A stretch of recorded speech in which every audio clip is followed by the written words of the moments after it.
no problem getting through those doors, was it? Anyway, hello everyone.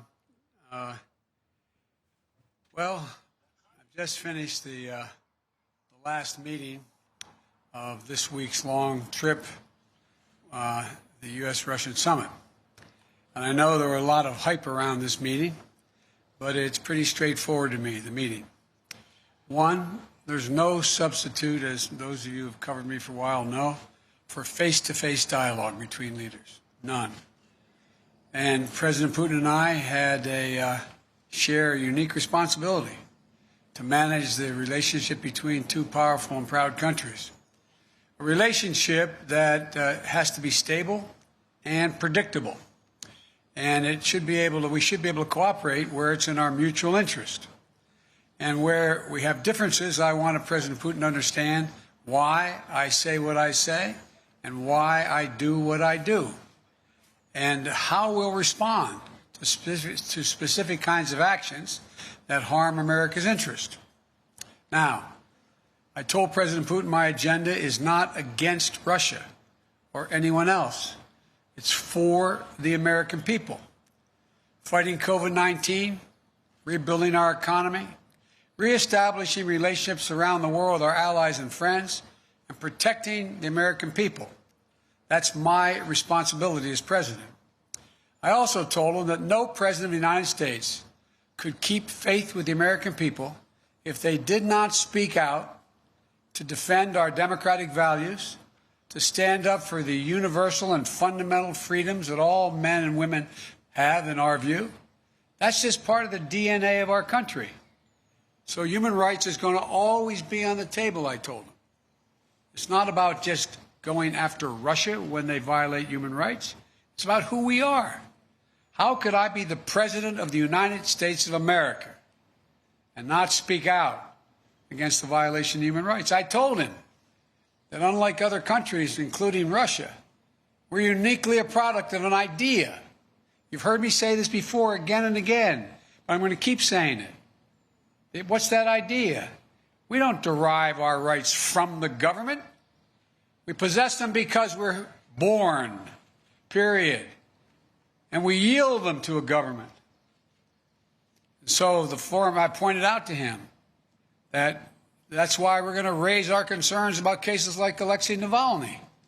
I made it clear to President Putin that we'll continue to raise issues of fundamental human rights, because that's what we are. That's who we are. The idea is we hold these truths self-evident, that all men and women, we haven't lived up to it completely, but we've always widened the arc of commitment and included more and more people. And I raised the case of two wrongfully imprisoned American citizens, Paul Whelan and Trevor Reed. I also raised the ability of Radio Free Europe and Radio Liberty to operate and the importance of a free press and freedom of speech. I made it clear that we will not tolerate attempts to violate our democratic sovereignty or destabilize our democratic elections, and we would respond. The bottom line is, I told President Putin that we need to have some basic rules of the road that we can all abide by.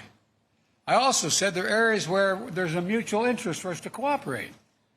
For our people, Russian and American people, but also for the benefit of the world and the security of the world. One of those areas is strategic stability. You asked me many times, what was I going to discuss with Putin before I came? I told you I only negotiate with the individual, and now I can tell you what I was intending to do all along. And that is to discuss and raise the issue of strategic stability and try to set up a mechanism whereby we dealt with it. We discussed in detail the next steps our country should take on arms control measures, the steps we need to take to reduce the risk of unintended conflict. And I'm pleased that you agreed today to launch a bilateral strategic stability dialogue. Diplomatic speak for saying, get our military experts and our diplomats together to work on a mechanism that can lead to control of new and dangerous and sophisticated weapons that are coming on the scene now, that reduce the times of response, that raise the prospects of accidental war. And we went into some detail of what those weapon systems were. Another area we spent a great deal of time on was cyber and cybersecurity. I talked about the proposition that certain critical infrastructure should be off limits to attack, period, by cyber or any other means. I gave them a list.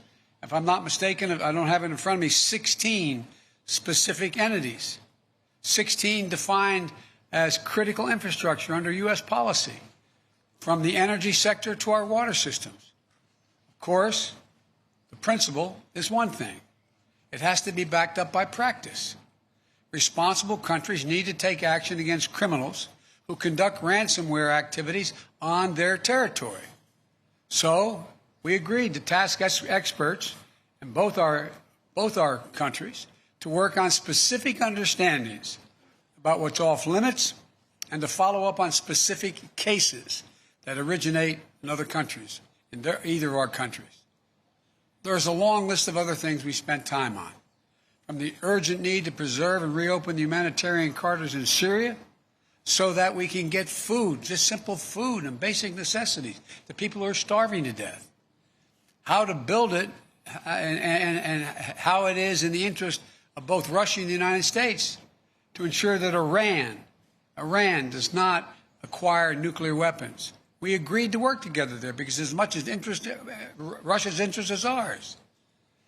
And to how we can ensure the Arctic remains a region of cooperation rather than conflict. I caught part of President Putin's press conference, and he talked about the need for us to be able to have some kind of modus operandi where we dealt with making sure the Arctic was, in fact, a free zone. And to how we can each contribute to the shared effort of preventing the resurgence of terrorism in Afghanistan. It's very much in the interest of Russia not to have a resurgence of terrorism in Afghanistan. There are also areas that are more challenging. I communicated the United States' unwavering commitment to the sovereignty and territorial integrity of Ukraine. We agreed to pursue diplomacy related to the Minsk agreement. And I shared our concern about Belarus. He didn't disagree with what happened. He just has a different perspective of what to do about it. But I know you have a lot of questions, so let me close with this. It was important to meet in person, so there can be no mistake about or misrepresentations about what I wanted to communicate. I did what I came to do. Number one, identify areas of practical work our two countries can do to advance our mutual interest and also benefit the world. Two, communicate directly that the United States will respond to actions that impair our vital interest or those of our allies. And three, to clearly lay out our country's priorities and our values so we heard it straight from me. And I must tell you, the tone of the entire meetings, I guess it was a total of 4 hours, was good, positive. There wasn't any strident action taken. Where we disagreed, I disagreed, stated where it was. Where he disagreed, he stated. But it was not done in a hyperbolic atmosphere. That is too much of what's been going on. Over this last week, I believe, I hope, the United States has shown the world that we are back, standing with our allies. We rallied our fellow democracies to make concerted commitments to take on the biggest challenges our world faces. And now we've established a clear basis on how we intend to deal with Russia and the U.S.-Russian relationship. There's much more work ahead. I'm not suggesting that any of this is done. We've gotten a lot of business done on this trip. And before I take your questions, I want to say one last thing. Folks, look, this is about how we move from here. I listened to, again, a significant portion of what President Putin's press conference was. And as he pointed out, this is about practical, straightforward, no-nonsense decisions that we have to make or not make. We'll find out within the next 6 months to a year whether or not we actually have a strategic dialogue that matters. We'll find out whether we work to deal with everything from release of people in Russian prisons or not. We'll find out whether we have a cybersecurity arrangement that begins to bring some order. Because look, the countries that most are likely to be damaged, failure to do that, are the major countries. For example, when I talked about the pipeline that cyber hit for $5 million, that ransomware hit in the United States, I looked at him and I said, well, how would you feel if ransomware took on the pipelines from your oil fields? He said it would matter. This is not about just our self-interest. It's about a mutual self-interest. I'll take your questions, and as usual, folks, they gave me a list of the people I'm going to call on. So, Jonathan, Associated Press. Thank you, sir. U.S. intelligence has said that Russia tried to interfere in the last two presidential elections and that Russia groups are behind hacks like SolarWinds and some of the ransomware attacks you just mentioned. Putin, in his news conference just now, accepted no responsibility for any misbehavior. Your predecessor opted not to demand that Putin stop these disruptions. So what is something that concrete, sir, that you achieved today to prevent that from happening again, and what will the consequences you threaten him? Whether I stopped it from happening again, he knows I will take action, like we did when this last time out. What happened was we, in fact, made it clear that we were not going to continue to allow this to go on. The end result was we ended up withdrawing, they ended up withdrawing ambassadors. We closed down some of their facilities in the United States, et cetera. He knows there are consequences. Now, look, one of the consequences that I don't know, I shouldn't say this, unfair of me. I suspect you may all think doesn't matter. But I'm confident matters to him, I'm confident matter to him and to other world leaders of big nations. His credibility worldwide shrinks. Let's get this straight. How would it be if the United States were viewed by the rest of the world as interfering with the elections directly of other countries and everybody knew it? What would it be like if we engaged in activities that he is engaged in? It diminishes the standing of a country that is desperately trying to make sure it maintains its standing as a major world power. And so it's not just what I do, it's what the actions that other countries take, in this case Russia, that are contrary to international norms. It's the price they pay. They are not able to dictate what happens in the world. There are other nations of significant consequence, i.e. the United States of America being one of them. Mr. President, just a quick follow on the same theme of consequences. You said just now that you spoke to him a lot about human rights. What did you say would happen if opposition leader Alexei Navalny dies? I made it clear to him that I believe the consequences of that would be devastating for Russia. I'll go back to the same point. What do you think happens when he's saying it's not about hurting Navalny, all the stuff he says to rationalize the treatment of Navalny, and then he dies in prison? I pointed out to him that it matters a great deal when a country, in fact, and they asked me why I thought it was important to continue to have problems with the president of Syria. I said because there's a violation of international norm. It's called the Chemical Weapons Treaty. It can't be trusted. It's about trust. It's about their ability to influence other nations in a positive way. Look, would you like to trade our economy for Russia's economy? Would you like to trade? And by the way, we talked about trade. I don't have any problem with doing business with Russia as long as they do it based on international norms. It's in our interest to see the Russian people do well economically. I don't have a problem with that. But if they do not act according to international norms, then guess what? That only won't happen with us. It will not happen with other nations. And he kind of talked about that, didn't he, today? About how the need to reach out to other countries to invest in Russia. They won't, as long as they are convinced that, in fact, the violations, for example, the American businessman who was in house arrest, and I pointed out, you want to get American business to invest, let him go. Change the dynamic. Because American businessmen, we're ready to show up. They don't want to hang around in Moscow. Look, guys, I know we make foreign policy out to be this great, great skill that somehow is sort of like a secret code. All foreign policies is a logical extension of personal relationships. It's the way human nature functions. And understand, when you run a country that does not abide by international norms, and yet you need those international norms to be somehow managed so that you can participate in the benefits that flow from them, it hurts you. That's not a satisfying answer. Biden said he'd invade Russia. It's not, By the way, that was a joke. That's not true. But my generic point is, it is more complicated than that. David Sanger. I thought I just saw David. There he is.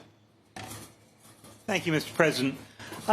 In the run-up to this discussion, there's been a lot of talk about the two countries spilling down into a Cold War. And I'm wondering if there was anything that you emerged from in the discussion that made you think that With your permission, I'm going to take my coat off. The sun is hot. Anything that would make you think that Mr. Putin has decided to move away from his fundamental role as a disruptor, particularly a disruptor of NATO and the United States. And if I could also just follow up on your description of how you gave him a list of critical infrastructure in the United States, did you lay out very clearly what it was that the penalty would be for interfering in that critical infrastructure? Did you leave that vague? Did he respond in any way to it? Let me answer your first. Well, I'll answer your second question first.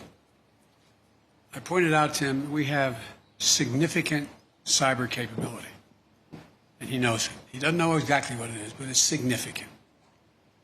And if, in fact, they violate these basic norms, we will respond. Cyber. He knows, in the cyber way. Number two, I think that the last thing he wants now is a Cold War. Without quoting him, which I don't think is appropriate, let me ask you a rhetorical question. You got a multi-thousand-mile border with China.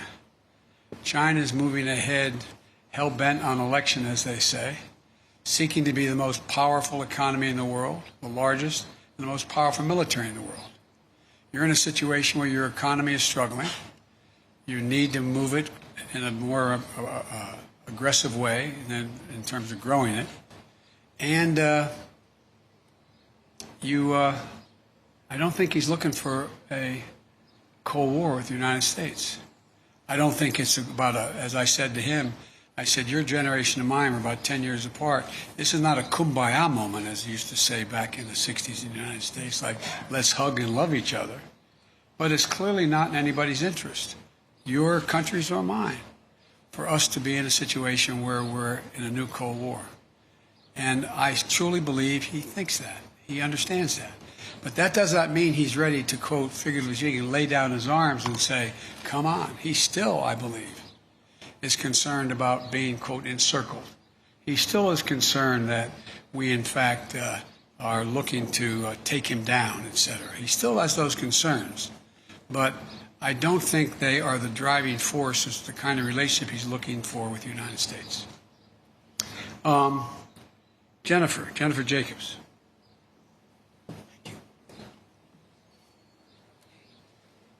Thanks. Thank you, Mr. President. Is there a particular reason why the summit lasted only about 3 hours? We know you had maybe allotted 4 to 5 hours. Was there any reason it ran shorter?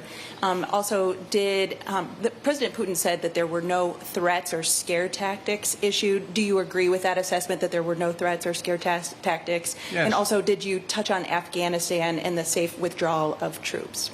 Yes, and yes. Let me go back to the first part.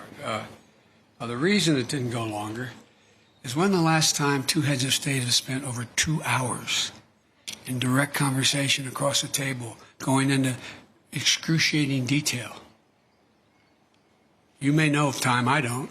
I can't think of one. So we didn't need, as we got through when we brought in the larger group, our defense, our intelligence, and our foreign, my foreign minister wasn't foreign minister, my Secretary of State was with me the whole time. Our ambassador, et cetera, we brought everybody in. We had covered so much. And so there was a summary done by him and by me of what we covered. Lavrov and Blinken talked about what we had covered. We raised things that required more amplification or made sure we didn't have any misunderstandings. And so it was kind of after 2 hours there, we looked at each other like, okay, what next? What is going to happen next is we're going to be able to look back, look ahead in 3 to 6 months and say, did the things we agreed to sit down and try to work out, did it work? Are we closer to a major strategic stability talks and progress? Are we further along in terms of and go down the line? That's going to be the test. I'm not sitting here saying because the President and I agreed that we would do these things that all of a sudden it's going to work. I'm not saying that. What I'm saying is I think there's a genuine prospect to significantly improve the relations between our two countries without us giving up a single solitary thing based on principle and our values. No, there were no threats. There were, as a matter of fact, I heard he quoted my mom and quoted other people today. It was very, as we say, which will shock you coming from me, somewhat colloquial. And we talked about basic fundamental things. And you know how I am. I explain things based on personal basis. What happens if, for example? And so there were no threats, just as simple assertions made, and no, well, if you do that, then we'll do this, with anything I said. It was just letting him know where I stood, what I thought we could accomplish together, and what, in fact, if there were violations of American sovereignty, what we would do.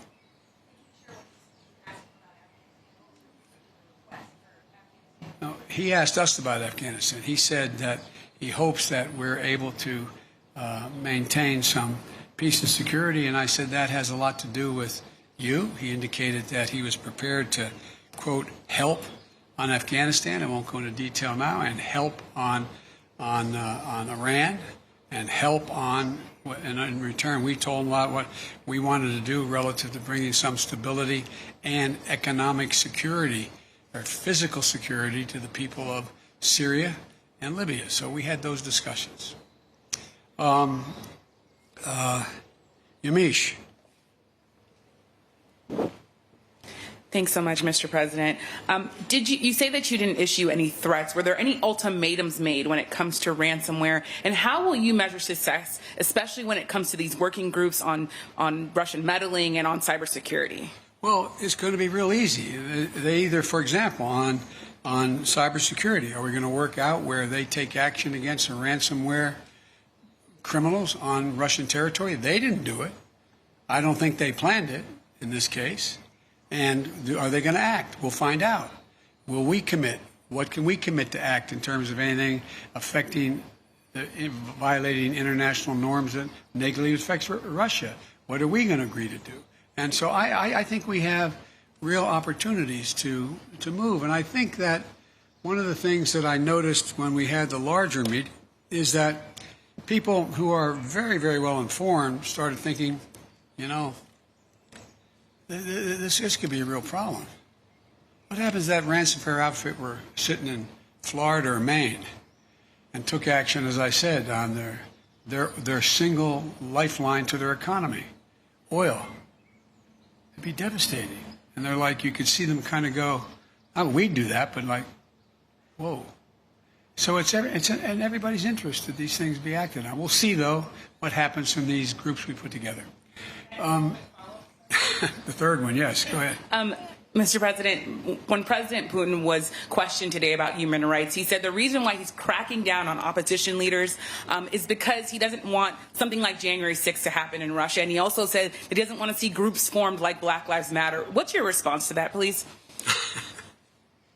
My response is kind of what I communicated, but I think that's a ridiculous comparison. It's one thing for literally criminals to break through cordon, go into the Capitol, kill a police officer, and be held unaccountable.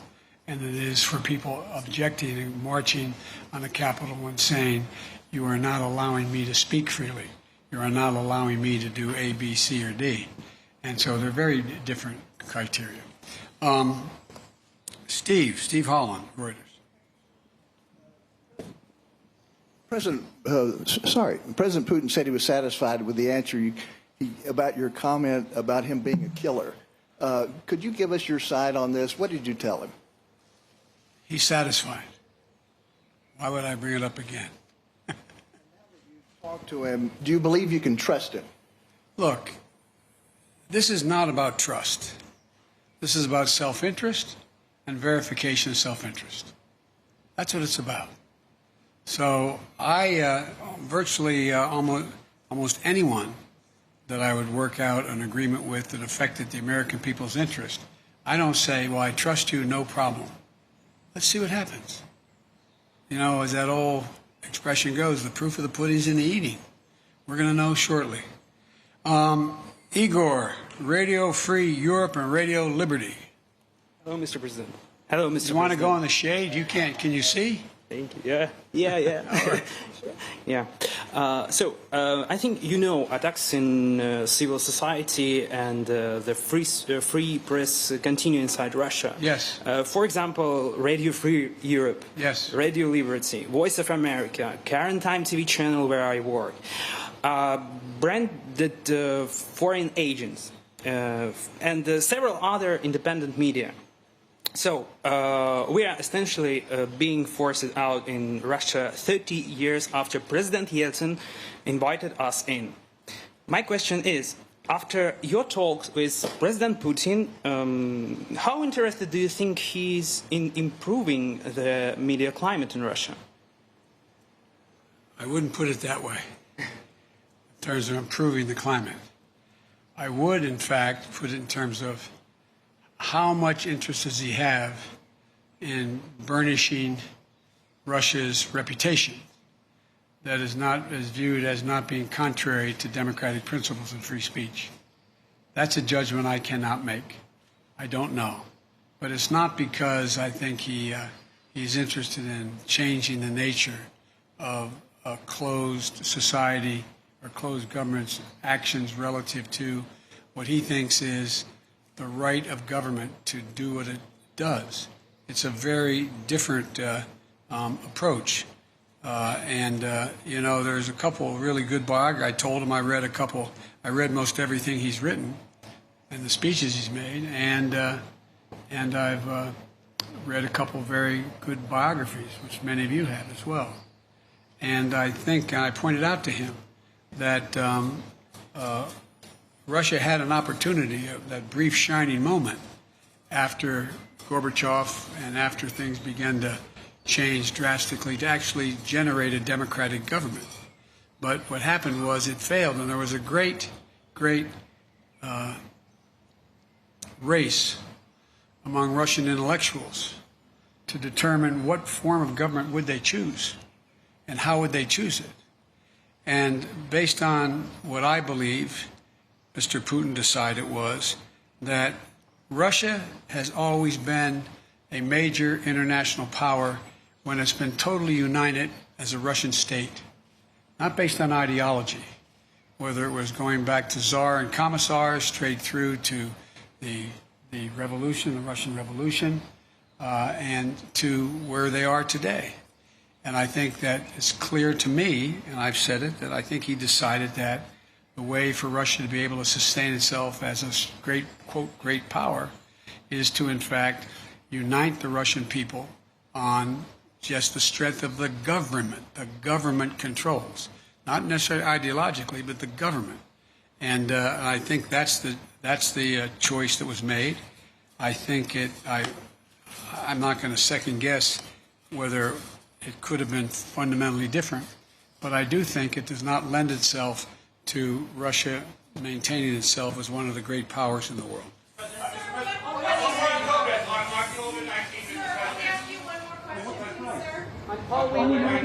Thank you, sir. Did military response ever come up in this conversation today? Did you, in terms of the red lines that you laid down, is military response an option for a ransomware attack? And President Putin had called you in his press conference an experienced person, You famously told him he didn't have a soul. Do you now have a deeper understanding of him after this meeting? Thank you very much. But on the military response, sir? No, we didn't talk about military response. In the spirit, Mr. President, of you saying that there is no substitute for face-to-face dialogue, and also with what you said at NATO, that the biggest problems right now are Russia and China. You've spoken many times about how you have spent perhaps more time with President Xi than any other world leader. So is there going to become a time where you might call him, old friend to old friend, and ask him to open up China to the World Health Organization investigators who are trying to get to the bottom of COVID-19? Let's get something straight. We know each other well. We're not old friends. It's just pure business. So I guess my question would be, you've said that you were going to press China.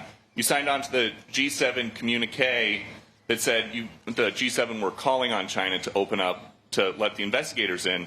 But China basically says they don't want to be interfered with anymore. So what happens now? The impact, the world's attitude toward China as it develops. China's trying very hard to project itself as a responsible and very, very forthcoming nation. That they are trying very hard to talk about how they're taking and helping the world in terms of COVID-19 and vaccines, and they're trying very hard. Look, certain things you don't have to explain to the people of the world. They see the results. Is China really actually trying to get to the bottom of this? One thing we did discuss, as I told you in the EU and at the G7 and with NATO, what we should be doing and what I'm going to make an effort to do is rally the world to work on what is going to be the physical mechanism available to detect early on the next pandemic and have a mechanism by which we can respond to it and respond to it early. It's going to happen. It's going to happen, and we need to do that. Thank you. What did Putin say about Paul Whelan and Trevor What if you're not on the 16? What did he say about Paul Whelan and Trevor You were listening to Joe Biden addressing the press following his face-to-face meeting with Vladimir Putin in Geneva. The U.S.